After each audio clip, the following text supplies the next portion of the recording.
เจ็บสีนางกุฎวิไลอายุ50 ปีอยู่บ้านรักเมืองปากเซ่แข้งจำปาสักคำนอนห้องหมอตั้งแต่วันที่16 เดือน5 ปี2023ตอนเสาร์เวลา7:43โดยอาการบาดเจ็บจากรถล้มจนบ่สามารถย่างได้จำเป็นต้องได้แย่เหี่ยวสบายดีแม่แม่นพี่น้องคนเจ็บบ่คนเจ็บสิหยังเด้อายุจักปีบ้านเมืองแข็งโดยดูเองสิว่าทางคุณสวรรค์เป็นนักศึกษาการแพทย์มื้อนี้ได้รับผิดชอบให้มาแย่เหี่ยวจุดประสงค์การแย่เหี่ยวแม่นเพื่อให้คนเจ็บได้สบายตัวและสามารถเหี่ยวได้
มันจะไปใส่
เรือแล้วเนี่ยยังไงแม่เรือแล้วนะ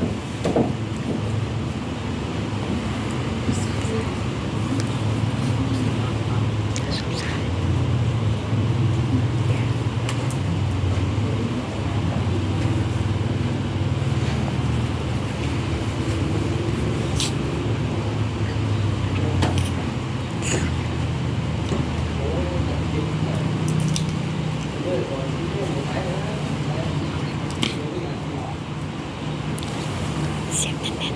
ๆสุดแน่นๆ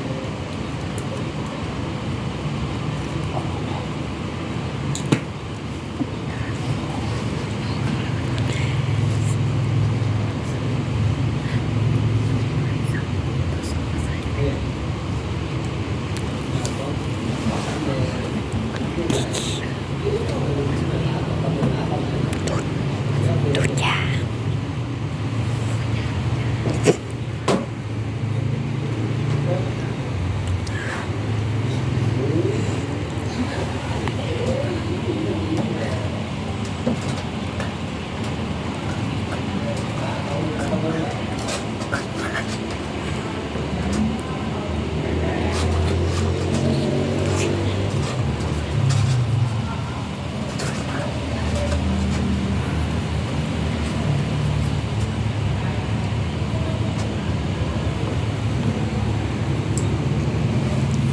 เสียบคลิปสำลีyes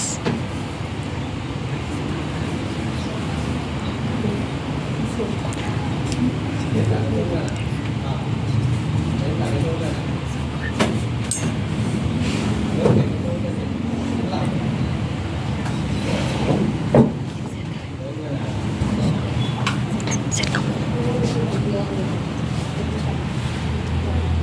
เจ็ดกระมุมกดเป็นวงกลหอย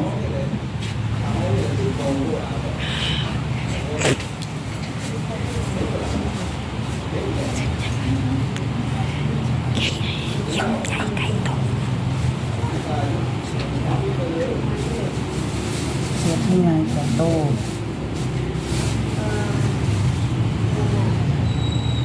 เจ็ดที่ไงไก่โต ยังไม่พอไก่ เจ็ดที่นอกไก่โต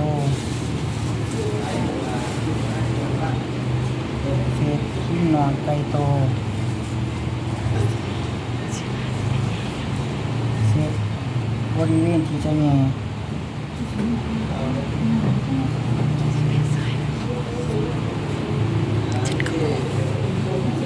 เจ็ดกระมูเป็นวงกลหอย เสร็จองกษัตริย์ เจ็ดองกษัตริย์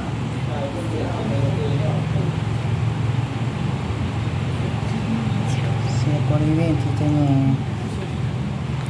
เบตาดิน เจ็ดเบตาลีน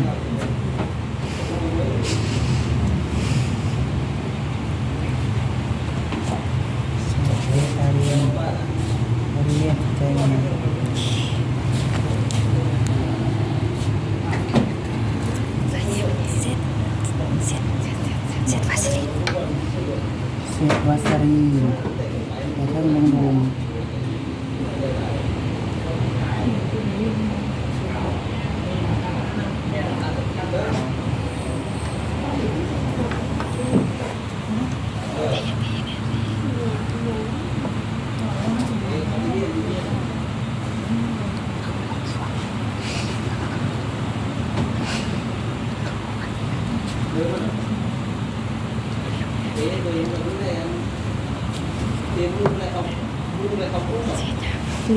คือจะให้คิดถึงที่ไหนไม่ใช่แค่คนมันชื่อสักอย่างคือต้องการชีวิตเป็นเรื่องคือคนที่ว่าเนี่ยจะมีที่จะถึงในตัวแล้วก็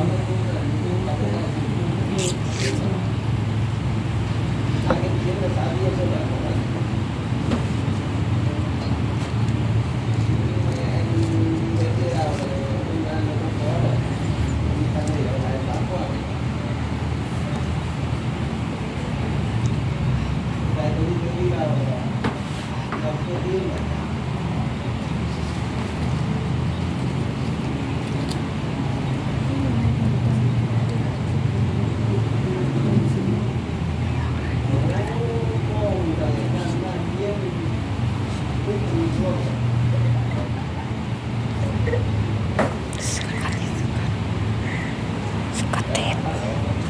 ที่เป็นตัวนี้คือ เอาสกอตติดบริเวณกกขา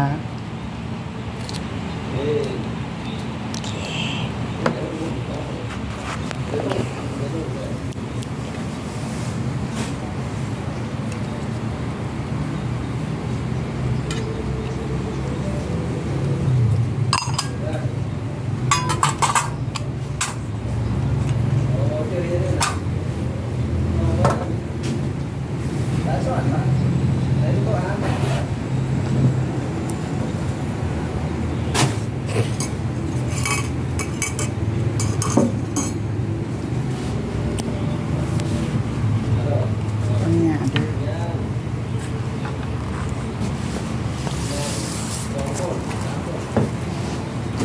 สำหรับการเงียวๆแมนสำเร็จแล้วแมนการดูแลสายเงียวๆแมนบ่ให้คนเจ็บจับคนเจ็บถอดหรือว่าถ้าบ่สามารถเงียวบ่ออกให้เอิ้นแพทย์หมอ24ชั่วโมง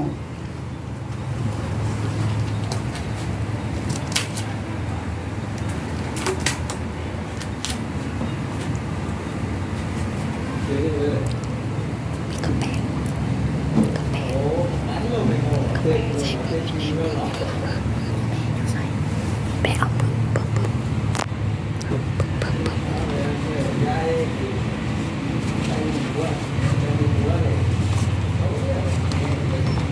การบันทึกคนเจ็บแมนแง่เวลา12 โมงเงียว2 1 หลอด1 มิลลิลิตร